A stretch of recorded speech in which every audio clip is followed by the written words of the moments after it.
Brian Goldman, here you are. I've asked a few people in some of these interviews because when young kids sort of coming up, they want to be president or they want to be a nurse or an astronaut. But in the music industry, no one sort of is like 6 years old, 7 years old, 9 years old saying I want to be an agent or a manager.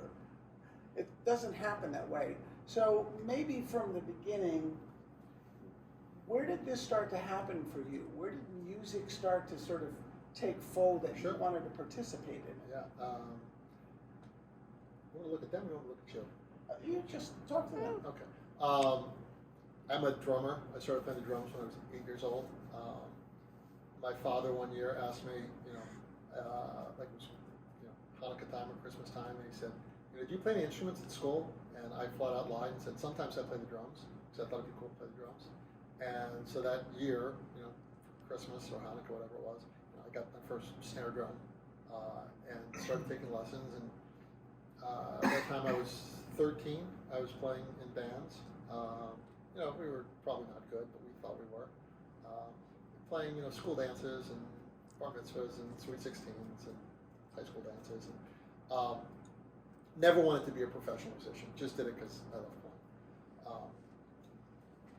That was all through high school. I graduated high school. Grew up in Maryland, just outside Washington, D.C. I had a very trusting mother as a young child because I was playing in bars when I was about 16 years old, and she knew I wasn't going to get into too much trouble and let me do it. Moved up to Los Angeles to go to UCLA for college. Got into a band there, playing fraternity parties, homecomings, things like that. Again, no intent on ever working in the music business. Didn't even know what the music business was. And people would always say, how much do we have to pay you to play in your band? Like, nothing. Just give us a case of beer. We do this because we love it. Like, we're not in it for the money. Met some people who were in the music business. I got a job. My first internship in college was at Interscope Records when Interscope had two bands signed to the label. One was Four Non Blondes, and the other band was Latin acting Gerardo, who had a big hit called Rico Suave, if you remember that. I actually remember that. And I think my job was stuffing envelopes to send them to radio stations. That was it. And Jimmy Iovine, who is probably one of the biggest names in the music business today, he was just a guy with a corner office who was wearing a baseball cap and giving us candy. And like if I had stuck around, like I could have been, his right-hand man, but like you don't know. Like you never know where anyone's going to wind up. So that was like my introduction to the music business. I thought this is kind of cool, Let me figure out what else I can do. So my next internship was at Mercury Records when they were still around. The big acts then were Bon Jovi, Def Leppard, Ugly Kid Joe, if you remember them. They had a song called I Hate Everything About You. Kind of the grunge rock-ish, or not quite grunge yet. Hair metal still, sort of. Glam metal. And I worked in the A&R department. And what does the A&R stand for? Artist and Repertoire, which means they're tasked with finding new bands to sign to the label. And my job was to listen to the cassette tapes, because that's what people were sending, of the demos.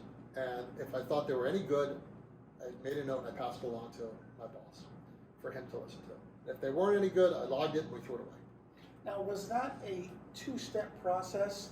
In other words, sometimes there's a team of people that radio listens to it, publicity listens to it sometimes. Yeah. In your case, first guy, second guy, you're getting a deal or you're not. Yeah, I was the gatekeeper. Right. And it always struck me as how awful this job was because, as a musician, you've spent months working on this album, or years. And I listened to the first 15 seconds, and I'm a kid who was 20 years old in college. And I listened to it and decide whether or not somebody else is going to listen to it. And if it's not, I just throw it away. And years of your life, I just throw away. And it sucks, but that's the truth of the business. It is the truth of the business. That's why I'm highlighting it, because sometimes in what we're learning, we don't want to take everything personally. We want to be able to get a rejection and then go, okay, got it, I understand, I don't know why or how, but I need to keep moving forward. I need to keep presenting this material. I need to keep writing. I need to keep doing all this stuff if you believe in what you have going on. Because a rejection from any level, manager, agent, record label, only means that. It's just this one isolated moment, and you can see how random it could be, and it's still that random. Yeah. Really. It really is. What part of my other job there was once in a while they would send me out to clubs to see bands play. And that was kind of the turning point of why am I an economics major? Like, I don't want to work on Wall Street anymore. Somebody's going to pay me to listen to bands. I think that's what I want to do with my life. And that was a fun conversation with mom and dad saying, I know I'm supposed to be a stockbroker or financial analyst, but like, that's not what I'm going to do. And God bless them. They were like, do whatever you want to do. You got to do what you want to do. So I changed my major to history of all things, because I just loved history. There was no reason to be an economics major in the music business.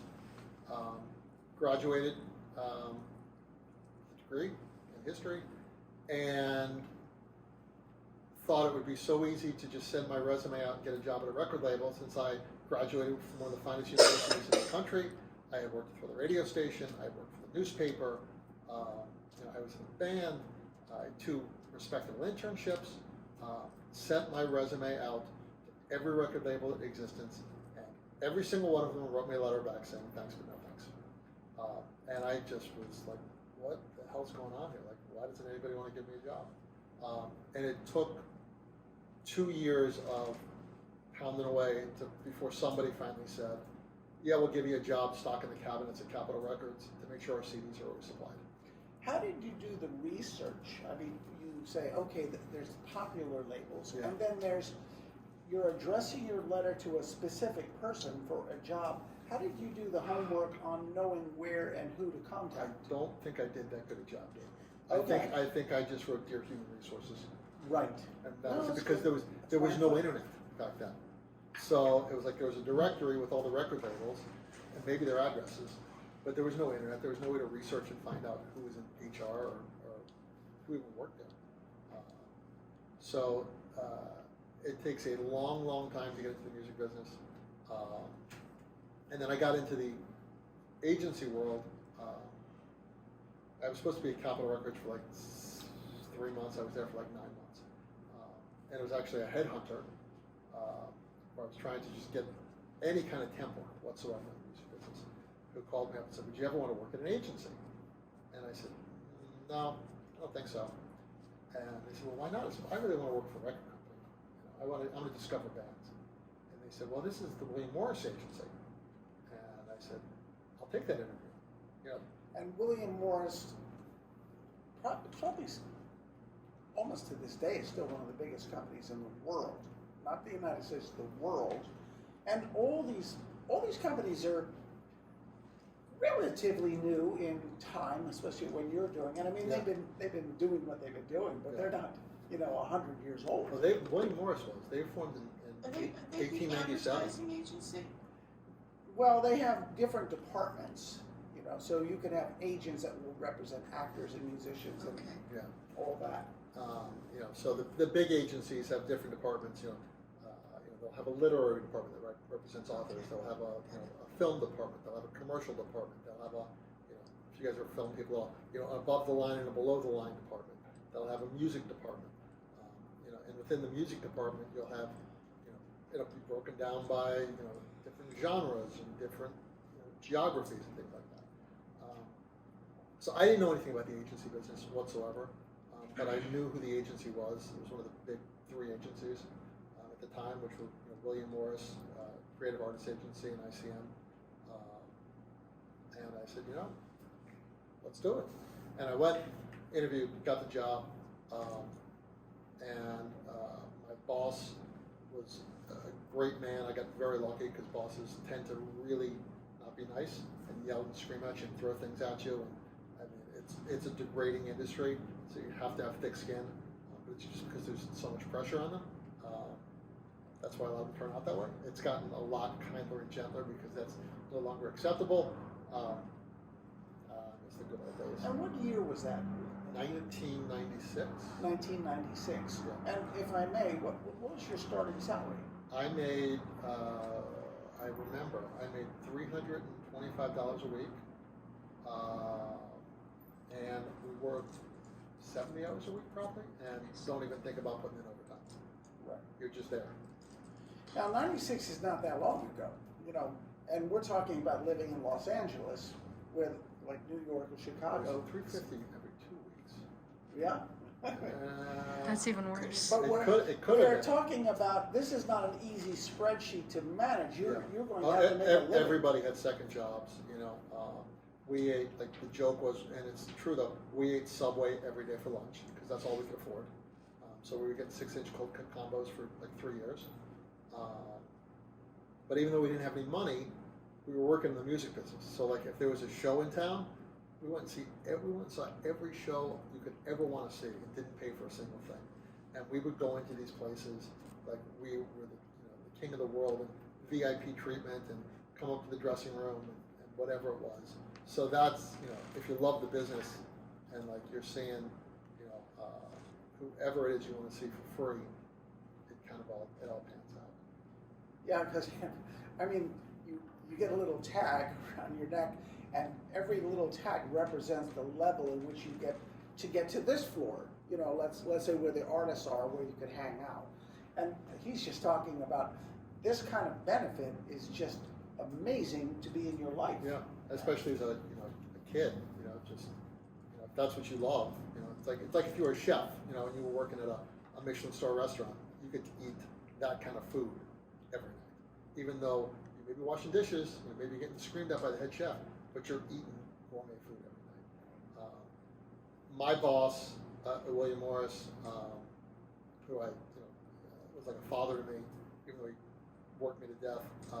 His claim to fame was he discovered Whitney Houston when she was playing in a little tiny bar in New Jersey, and signed her and represented her almost until she died.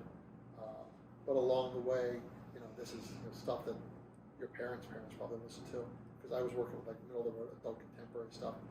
Along the way, I represented people like Neil Diamond and Ray Charles and Tony Bennett, Earth, Wind and Fire. So real big names back in the day. And our job, like I said downstairs, our job was to get them work. We book shows. That's what an agent does. Maybe you could speak a little bit about the real hands-on, step-by-step on, you have an artist, and you're going to book shows, and yes, you're with an agency. Yeah. Maybe some detail of the trail of what that looks like. Sure. There's sort of two ways it can happen. Is an artist or their manager, more specifically, can come to you and say, so-and-so wants to go on tour between this date and that date. We know we want to hit these markets. And then it's up to you as the agent to contact the promoters or the venues in those markets. And that there's a difference there. And secure offers and negotiate the best deals possible for your client. In other cases, you may have a venue like Victory North, calls an agent and says, "Hey, I'm interested in having Larry Fleet, which is him, working at the deal right now for him, come play Victory North. What do you have available?" And they'll look at their schedule when the act may be in the Southeast and says, "Okay, we may be in the Southeast October 19th. Can you do October 19th?" In which case I'm out submitting an offer that way. But with the offer, you're looking at ticket prices, you're looking at what their marketing plan is going to be, you're looking at what their alleged expenses are for a venue. Like, you look at the offer and it says, okay, it's going to be $1,200 for security. You're like, how's it going to be $1,200 for security? It's a 500 cap room. That's not right. So your job is to call bullshit on the promoters and the venues, because, and it's gotten better, but like it used to just be all BS. There was so much lying that went on. But nowadays, it's really, you sort of have to be truthful, because the ability to share information is so easy and so transparent that the one time you lie to somebody too much, the word gets out and then you're screwed. But as an agent, would you, in a sense, working with promoters and the manager, would you, in a sense, have a spreadsheet based on a lot of information so that the numbers get to work? Because the band wants a certain amount, the manager's going to get 20%.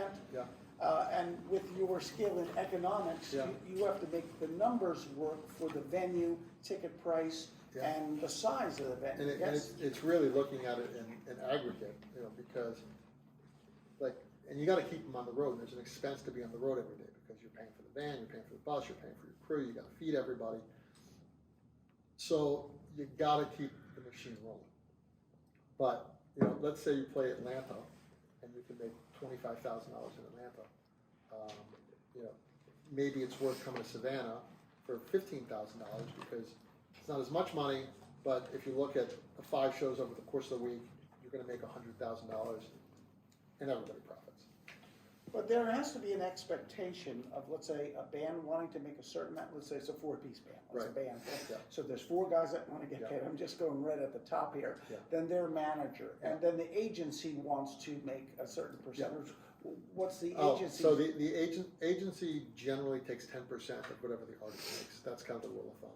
As you get bigger and bigger and bigger and bigger, agencies will take a smaller percentage because it can be obscene how much money they make for how little work it is. Like 3-4%. Like you've got an act, playing the arena, that makes $500,000, and for an agent to take $50,000 for putting together a deal, it's insane. So $15,000, $20,000, it's still kind of crazy for doing paperwork because that's really what it is. But in general, it's 10%, and it's 10% of, this is important, what the artist walks out with. As an agent, this sounds callous to say it, we don't care what it costs you to be on the road. So if you go play a show and you get paid $10,000, agent takes $1,000. We don't care if you paid your band members $500 each and your bus cost you $1,000 and your food cost you $500, and at the end of the day you've really only got $1,000 left. We're still taking our 10% off whatever you make because we can't control how you spend your money. Like if you want to stay at the Four Seasons, that's on you. Like I don't care where you stay, but like it's not coming out of my end. And so it sounds callous, but like that's just the way the business operates. And then how do you rise within a company? Let's say you're starting to make, I'm assuming, because just the general corporate mentality, you start to make the company more money. You're getting better, you're booking a stadium, you're booking Las Vegas, you're booking these places. How do you go up? There's 2 ways. And you generally start at the bottom. Like you're generally booking little clubs, you're booking El Rocco, or you're booking, the Wormhole, or you're booking, this is a small club in the big scheme of things. You're not booking End Market Arena when you start, because you want to show the agency that you can actually do this and not screw it up. Because if you screw up a show here, it's not the end of the world. You screw up a show at the arena, that's a big deal. So there's 2 ways. Let me go one step back. In the agency world, there's 2 types of agents. There's a booking agent, and then there's a responsible agent. And a lot of times, the agents doing the same thing now. But the responsible agent's the person that signs the act, that goes out and says to the act, I love you, I want to represent you, let me be your agent. And then you're responsible for making sure they work. The booking agent is the one that's responsible for getting the actual work. They then bring that offer to the responsible agent. The responsible agent talks to the manager to get the date approved. So like, for example, if you're working at a creative artist agency, we'll just use them, like you may be the responsible agent for Bruno Mars, but you may be the territory agent for the Southeast. So Bruno Mars wants to play, whatever the arena is in Atlanta, you're the one that's going to get the offer for Bruno Mars. She's going to bring it to you and say, here's an offer for $500,000, which is about, a little less than what gets paid, for Bruno Mars. You take it to your client, you discuss with him. So the way to rise is either, if you're a booking agent, to do a really good job, booking these small venues, and create a ton of volume, so that they trust you to do bigger and better things. And on the other side, if you're a responsible agent, you either have clients that keep getting better and better and better and better, and are making more money for the agency, or you're signing bigger and better clients. And all of a sudden, when you're like the rainmaker who's got, Adele, and the Killers, and pick any number of actors selling arenas, you're making the company millions upon millions upon millions of dollars every year. Is that reflected in bonuses at Christmas? Yes, Because that's how I know it too. Yes, and but those checks are big. Yeah, but not so much, because like when you're starting, like you're not, they're paying you more than you're making for the agency, right? With everything, with all the overhead. So, you may book, $10 million in shows a year. The agency makes $1 million off you, and maybe you're making $250,000, $300,000. They won't even pay for your Subway sandwiches. No, come on. Not in today's world. I know, that's true. And for every band that makes it, there's 999 out of 1,000 that never go anywhere. So it's a crapshoot. So you want to look at, when you're an agent thinking about signing a band, how's the band to work with? Like, are they going to work, or do they think we're rock stars already and we don't want to work? Who's their management team? Like, is the manager going to get behind this and promote it? Is there a record label? Which today's world not quite as important. But if there's no label, are they getting played on Spotify? Are they getting played on Sirius XM? What's the radio play? Because all of those things factor into whether or not people are going to show up and see play. And as an agent, all we care about, it sounds so wrong to say this, is live events. Like, I don't care if you get 3 million plays on Spotify, 300 million plays on Spotify. I don't see a penny of that money. It's not my money. We only make money from live performances. We don't make money from merchandise, just concerts. Is there anything you'd want to add to the talk today? Yes, a few things. You don't have to know exactly what it is you want to do in the music business right now. I never thought I'd be booking a venue. I thought I was going to work for a record label and help develop artists. Don't say no to anything within reason, because you never know where your break's going to come from, or who and in connection with that, be nice to people, treat people well, treat them with respect, because you never know where they're going to wind up either. Like I said, using the Interscope example, like Jimmy Iovine, one of the most important people in the record industry today. Not that I was mean to him or anything, but like I didn't keep touch with the guy. But you never know where people are going to wind up. A story about never saying no is like, Savannah Stopover is looking for volunteers. You go volunteer, you meet a band, you form a friendship with the band. They say, hey, a year later, 6 months, we're going on a tour. You want to come on tour with us and sell merchandise? Sure. You go sell merchandise with the band. Maybe the band never makes it, but maybe when you're on that tour, you meet the bigger band, and then they're like, hey, we need help as an assistant tour manager. You want to come with us? Sure. So you never know where your break is going to come from. One of the, and I can tell this story because I was the tour manager. Maroon 5, this is 30 years ago, probably. Jesus. Yeah, probably 30 years ago. They were like a high school band. They were playing a New Year's Eve party for a friend's house while they were high school in Malibu. So they played New Year's Eve, and the next day they were setting up to play January 1st, just screwing around. And the guy who lived next door came over, and he goes, what the hell's going on here? And I'm like, oh, I'm sorry, we're a band, we played last night, whatever. And it turns out the guy who lived next door was this guy, Rob Cavallo, who was the head of, I think it was A&M Records at the time, who had signed Matchbox 20 and 3 or 4 other major names back in the day. And he goes, you guys are great, we're going to give you a record deal. And so they got their first record deal because they were playing a New Year's Eve party for a friend. So you never ever know, where things are going to come from. The other thing that I'd suggest is, if you want to do something, and you have an idea, just do it, because that's what people who are hiring want to see. You've got some motivation to do something on your own. And like if you came to me and said, I started this social media company, this PR company, and I represented these 4 bands. That's great. That shows you've got initiative to do something. Or I threw a festival, in someone's backyard, and we had 6 bands play, and 300 people showed up. I'm like, that's great. You're actually doing something. Being entrepreneurial, in spirit and manner, means a lot more to people who are hiring than saying, I worked for the Lucas Theater for 6 months loading people in and loading people out. That's my personal take on it. Well, we're aligned that way. I mean, only because it's sort of a class joke to me. I asked the difference between produce and produce, right. And we found out we didn't want to work necessarily in the produce section of Whole Foods. We need to make something happen. Yep. And within, I don't know, the first 3 weeks, these guys put together our first interview with a backdrop set. Oh, with Ray. It was Ray Lundy, and we had all that together.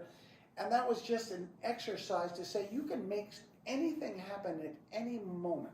Yeah. But you need to make something happen. You need to do something and start to build the credibility. Yeah. And then added to what you were saying also is, we were talking about these straight jobs. If you're going to sort of be a bank teller, you learn how to do that, and then you get the job, and that's how it's worked. Dental hygienist, you're going to do that. In the music industry, you really have to keep showing up. And a lot of it is no, and a lot of it is not yet. A lot of it is that. But if you like this stuff and you want to hang and do this is exactly what you're speaking to. And you can do anything. I mean, you just figure out what it is you're passionate about and go for it. If you want to manage a band, go be a manager. You want to make design merchandise, people need that done. You just want to work at a venue, you can do that also. Speaking of which, if anybody, and I am serious when I say this, we're actively hiring people to work concerts and things like that, as well as the weddings and special events. It's a real team-focused thing here, so everybody does everything. You get paid, obviously. So, I mean, it could be, in the morning, helping the band loading their merchandise and set up their merchandise. It could be from then, helping run cables for sound check, to going out and driving the bus driver back to his hotel, to going and picking up the food from wherever for catering, to coming back, working the front door, helping check in tickets, to helping mop the floors afterwards, because it happens, or putting the chairs away. And everybody does everything. It's kind of the easiest way to do it, as opposed to saying, okay, you're responsible for taking tickets, and then you take tickets for an hour, and then you sit there for 3 hours. It's like, that's stupid. Like, you can do more than that. So if anyone has interested in working at a venue, Ron will give me my email. Yeah, it's easy enough. And just drop me a note. I knew he was going to ask you that today, and because I'm trying to get these kids some jobs. Yeah, I know. Just to start this thing, and really good bands do come here. Really good bands. I think this is a great venue. You want to go out and see and meet and talk to the drummer, and this is where it is. You really need to be in the water to be wet. Yeah, and like I said, because you never know who you're going to meet. Like you meet a tour manager who really takes a liking to you and says, takes, again, I use merchandise. I don't know why I use it as an example, because it's a tough job, but may take you as a merch seller. It's a great way to start. I had a friend of mine who started out, selling merch for Robert Randolph, and wound up working his way up and selling. I was in charge of merch for Dave Matthews Band. That's $1 million plus a night in merchandise. It's just what he wanted to do. Well, I told them a story about there's a guy named Robert Summers, and he started out as a graphic guy doing album covers, and he made his way up to be the head of Sony International. Yeah.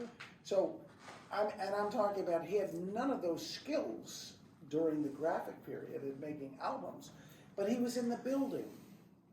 And when you're near the water cooler, things happen. Yeah. And that's why I'm pushing this a little bit, because you are young, like young, and so there's so much available, and I just want you to stay hanging in with that, because there's a million of that and a billion of that, but it's just one connection changes your life, and that's part of the point. Yeah, and there was a girl who worked here in Annie, she was a SCAD graduate, but she always had a great attitude, was always happy, it was always just fun to be around. And her and her boyfriend moved to New York, to Jersey City actually, New Jersey. And I said, there's a venue in Jersey City. And she's like, yeah, I want to try and get a job there.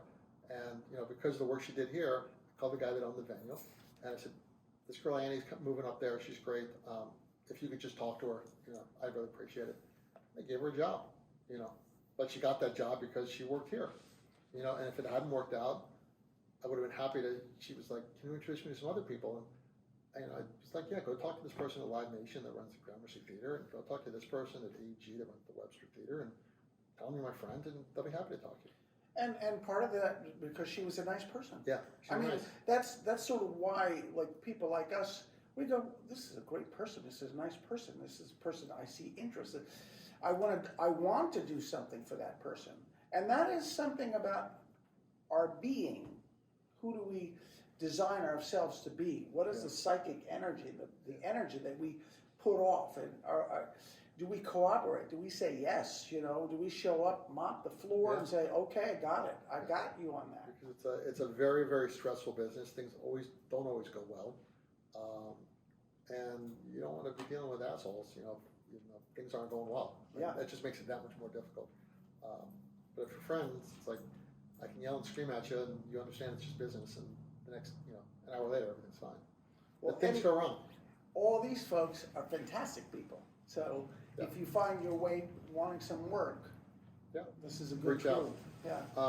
The other thing I'll offer up is, this seems like a pretty fair trade. If anybody wants to come see a show here, I've got some comp tickets, which will be good for any upcoming show. There's instructions on there how to redeem them, as long as the show's not sold out. We've got Future Birds coming in for 2 nights. That's going to sell out. Don't ask for Future Birds tickets. Maybe ask for Future Birds the first night. Definitely not the second night. And then in exchange, all I'm going to ask you is, I've got a whole bunch of concert posters in there. Take 2 or 3, put them up anywhere where you live. I trust you. It's an honor system. I trust you're not going to just throw them away. And that's it. There you go. This is loaded. All right, how about a wrap? I got a few questions for you guys. Oh. How do you find out about concerts? A lot of social media, and I also friends like you and Jacob all have your own bands.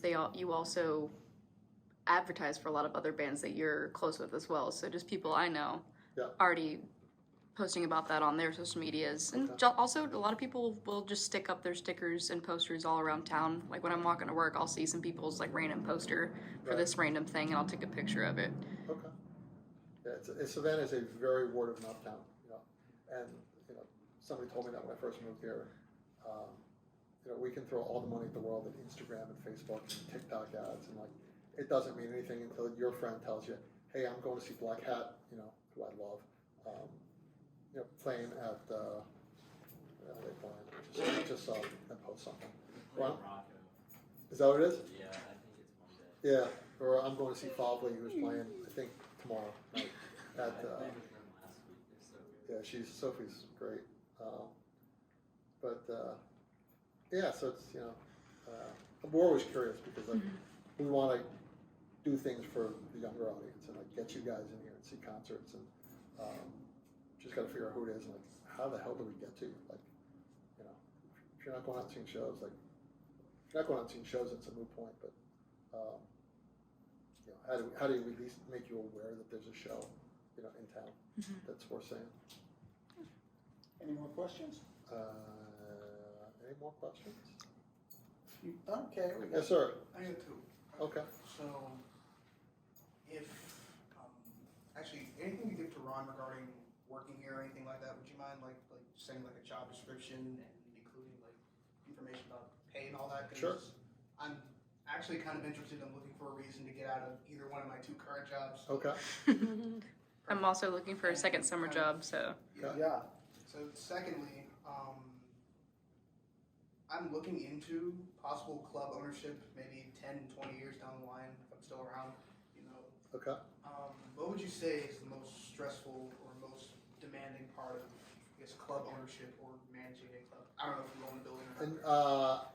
I don't, but I got some big fancy title here, so I'm involved with all that. The most challenging part is dealing with employees.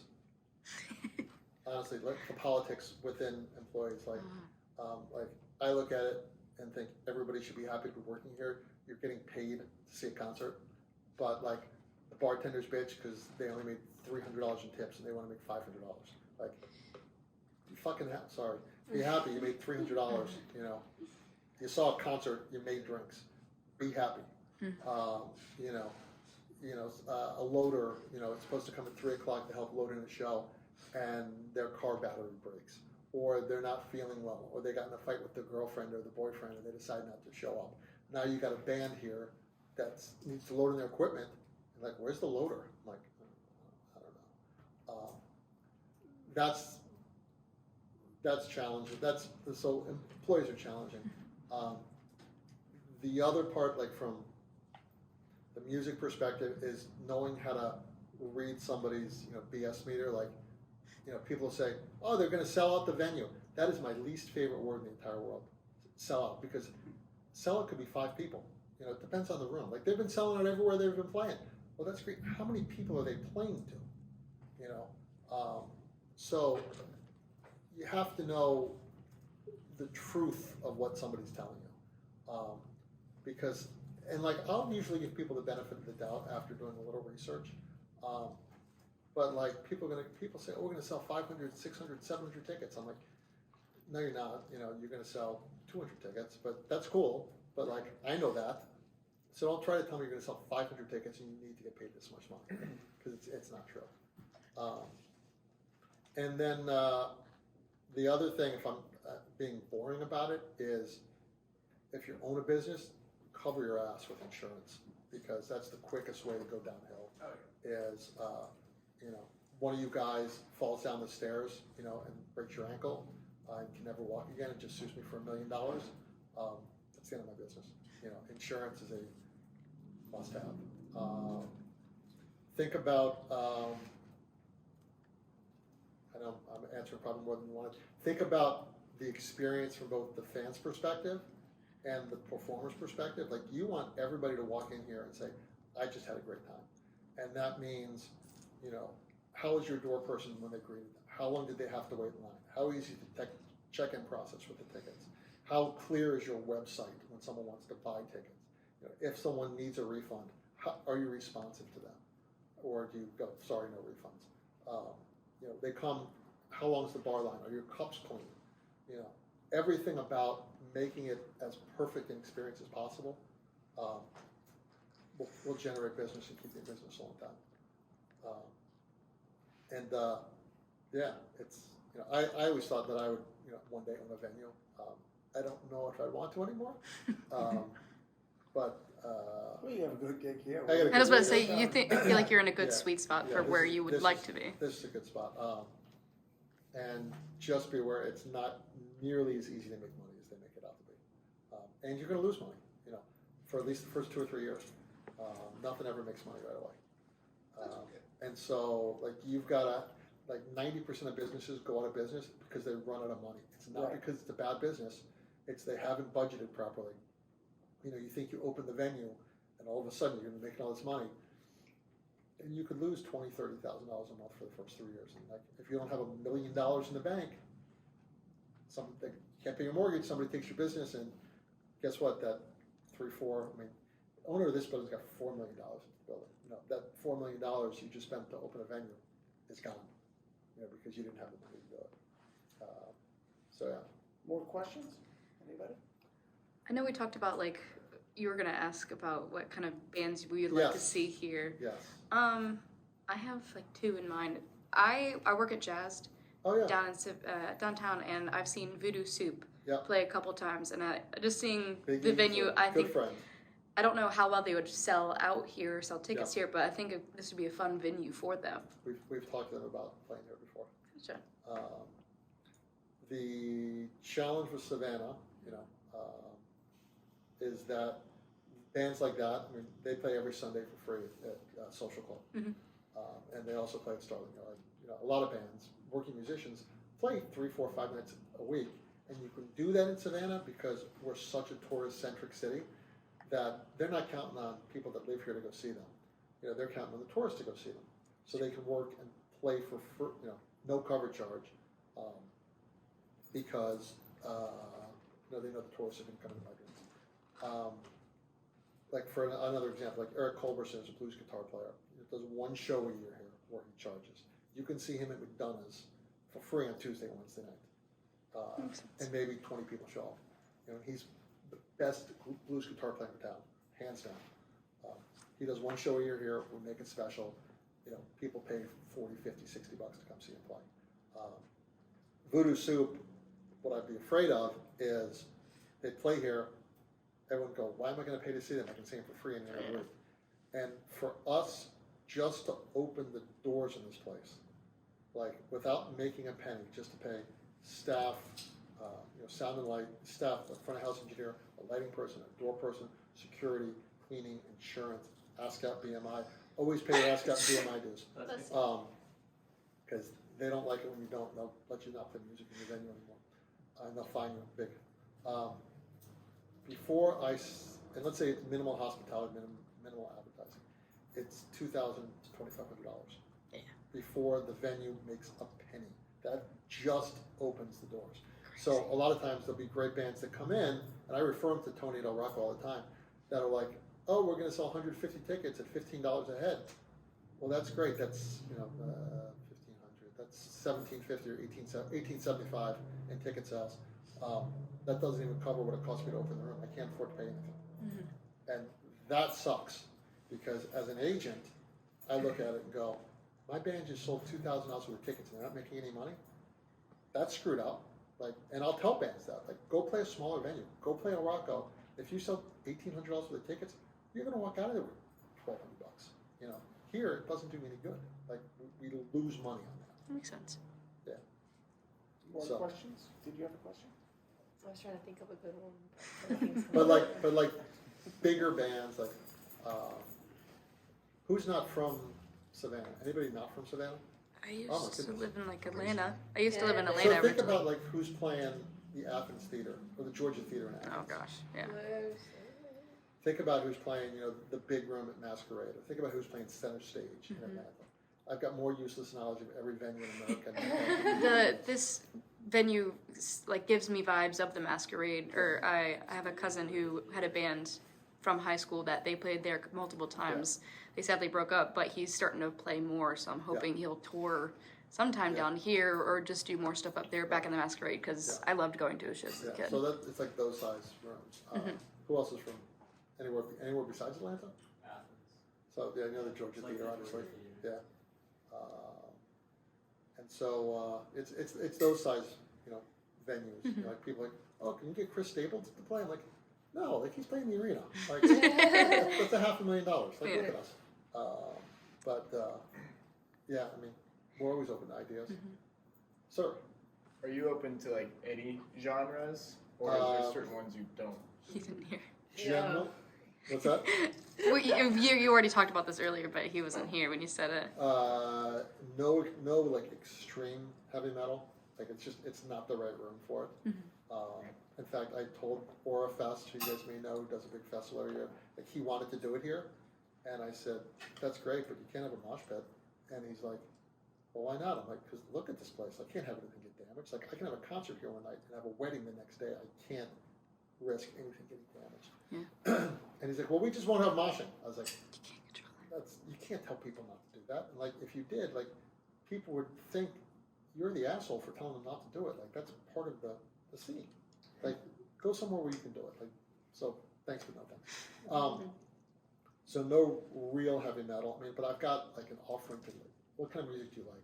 Real heavy metal. I figured I've got an offering to like non-point, to do a show there. If you're familiar with those guys, we've had more active rock like Hinder, like Buck Cherry wanted to play here. Like we'll do that stuff, but like the super heavy stuff, it's just not the right room.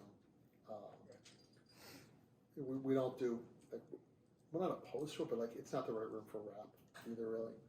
We'll do some hip hop like who the hell just called me? Gavin the Dude just wanted to play here. Like we consider doing that. What about jazz? We would do jazz if we thought there was an audience. Nothing personal. It's tough to sell tickets, but we would do it.